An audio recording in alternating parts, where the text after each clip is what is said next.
Halo,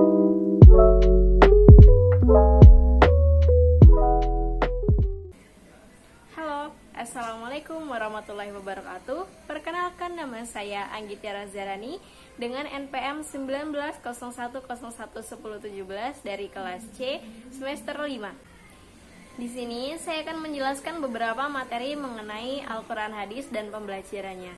Cekidot.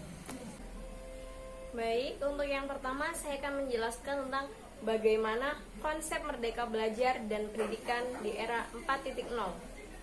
Konsep merdeka belajar sangatlah berbeda dengan kurikulum yang pernah ada dan digunakan oleh pendidikan formal di Indonesia. Secara garis besar, konsep merdeka belajar itu adalah sebagai berikut. Yang pertama yaitu adalah asesmen. Asesmen yaitu kompetensi minimum pada konsep pendidikan baru. Siswa diharapkan mampu menunjukkan kemampuan minimum dalam hal literasi dan numerik. Hal ini difokuskan bagaimana siswa mampu berpikir secara kritis menggunakan kemampuan kognitifnya.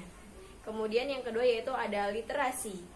Dalam bidang literasi, konsep asesmen kompetensi, siswa diharapkan bisa berpikir logis untuk mengabstraksi maksud dan tujuan dari materi. Kemudian yang ketiga yaitu ada numerik.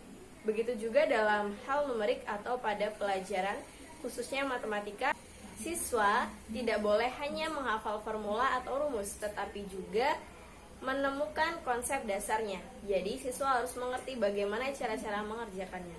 Kemudian yang keempat yaitu adalah survei karakter. Pada konsep survei karakter, pemerintah akan menilai secara menyeluruh terkait kualitas pendidikan di sekolah, bukan hanya tentang hasil belajar, tetapi juga ekosistem dan infrastruktur pendidikan yang tersedia. Kemudian yang kelima adalah perluasan. Penilaian hasil belajar satu hal paling menarik dalam konsep merdeka belajar. Ini adalah adanya perluasan penilaian hasil belajar siswa yang tadinya hanya dari nilai ujian nasional menjadi penugasan dan portofolio. Kemudian yang keenam adalah pemerataan. Kualitas pendidikan pemerintah membuat kebijakan afirmasi dan memberikan kuota khusus bagi siswa yang tinggal di daerah 3T. Kemudian yang kedelapan adalah pengembangan pola pikir. Konsep pendidikan merdeka belajar memiliki fokus pada pengembangan kemampuan kognitif siswa. Artinya, siswa akan ditantang untuk mampu berpikir kritis dengan analisis yang baik. Yang kedua yaitu saya akan menjelaskan tentang apa saja rancangan perencanaan pembelajaran Al-Quran Hadis dan pembelajarannya yang Anda miliki dalam menyambut era pendidikan 4.0 ini. Jadi, untuk menyambut pendidikan Islam, perlu adanya reformasi dan pembaruan terhadap segenap aspek dalam pendidikan Islam. Ada 3 rancangan yang harus dilakukan. Yang pertama yaitu, siswa mampu membaca dengan fasih, menerjemahkan, menyimpulkan isi kandungan ayat, serta menyalin dan menghafal ayat-ayat pilihan. Kemudian yang kedua yaitu, setelah itu dalam proses pembelajaran, guru juga lebih menekankan pada kompetensi peserta didik dalam hal membaca dengan baik, menyalin ayat-ayat Al-Quran yang terdapat dalam Al-Quran ataupun hal hadis, sehingga peserta didik akan lebih mudah mengetahui makna dan kandungan ayat sehingga dapat mengamalkannya dalam kehidupan sehari-hari. Kemudian yang ketiga yaitu pendidik mengajarkan tentang sejarah pembukuan Al-Quran dan hadis sejak masa Rasulullah sampai dengan masa Khulafaur Rasyidin.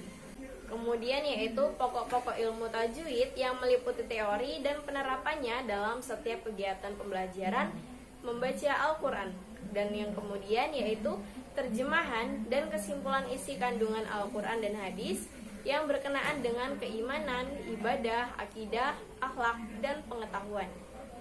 Pembahasan yang ketiga yaitu tentang bagaimana strategi pembelajaran Al-Quran dan hadis dan pembelajarannya dalam menghadapi tantangan era pendidikan 4.0 ini. Dalam merancangan dan merumuskan strategi dan metode pembelajaran di era digital sekarang ini, ada beberapa hal yang harus diperhatikan oleh pendidik kaitannya dengan implementasi strategi pembelajaran yang bersifat integratif dalam pembelajaran PAI yang dirancang dalam tulisan ini, yaitu yang pertama, isi materi dan tujuan yang akan dicapai atau kompetensi dasar dan indikator yang akan dicapai. Misalnya, tentang makanan dan minuman haram dalam Islam pada sub pembahasan minuman haram atau miras. Strategi yang dirancang dalam tulisan ini adalah tidak berhenti pada tahap normatif saja. Tentunya pembelajaran ini pendidik PAI harus kerjasama membentuk tim teaching dengan pendidik kimia. Oleh karena yang bisa mempraktekkan dan menjelaskan unsur-unsur yang terkandung dalam miras tersebut adalah pendidik kimia. Kemudian yang kedua yaitu membentuk tim teaching. Dalam membentuk tim teaching, ini harus dirancang jauh sebelum proses pembelajaran, karena banyak hal yang harus disiapkan, terutama waktu pendidik yang kita ajak kerjasama dari bidang studi yang lain sesuai dengan konteks materi yang akan dipelajari. Nah, untuk pembahasan yang keempat yaitu tentang bagaimana pengembangan media pembelajaran Al-Quran dan hadis serta pembelajarannya yang sesuai dengan era pendidikan 4.0. Secara umum, manfaat media pembelajaran yang akan digunakan sebagai media utama pembelajaran Al-Quran hadis dapat dikatakan untuk memperlancar interaksi antara guru dengan siswa sehingga kegiatan pembelajaran lebih efektif dan efisien, baik dari segi teoritis maupun praktikum yang pada akhirnya teraplikasi dalam tindakan. Ada beberapa jenis media pembelajaran yang bisa digunakan dalam proses pengajaran Al-Quran hadis, antara lain yang pertama yaitu adalah audio.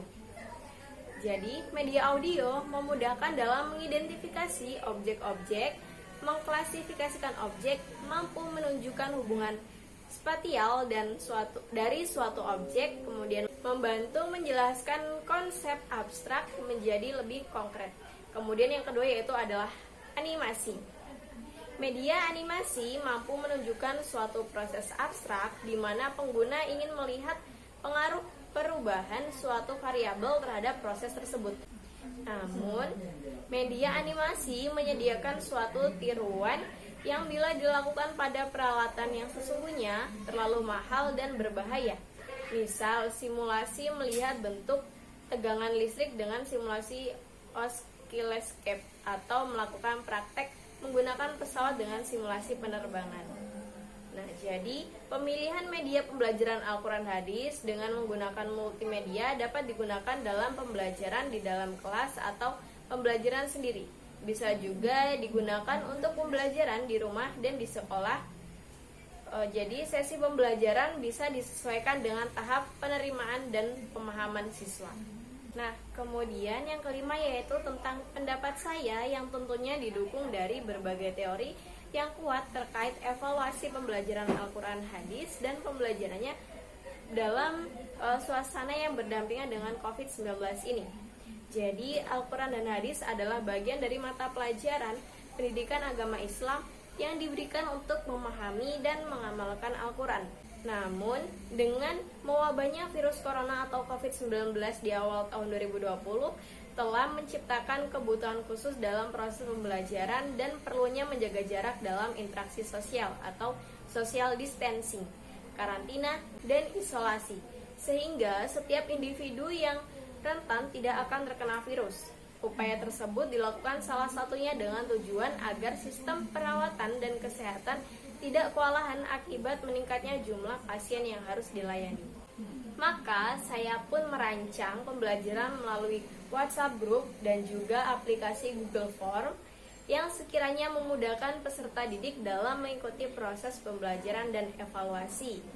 Namun, masih ada saja kendala yang saya terima dikarenakan ada beberapa peserta didik yang tidak memiliki HP Android dan pulsa data untuk mengakses internet. Sebagai seorang pendidik, saya pun berefleksi bahwa seorang pendidik yang memiliki jiwa pendidik akan selalu berusaha melakukan yang terbaik untuk para peserta didiknya. Demikian tadi materi yang dapat saya sampaikan, kurang dan lebihnya saya mohon maaf. Saya akhiri. Wassalamualaikum warahmatullahi wabarakatuh.